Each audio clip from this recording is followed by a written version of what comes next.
रुक जा। हटा उठ, चल उठ, बहुत उठ। तेरी माँ खींचे तो फोड़ दे, माँ धर चो तो मारब कई चप्पल।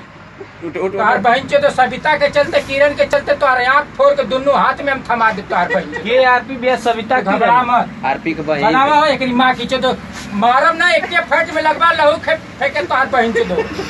तेरी माँ खींचे दो लगवा अशोक सिंह का लाड़ चाटे तुरंते।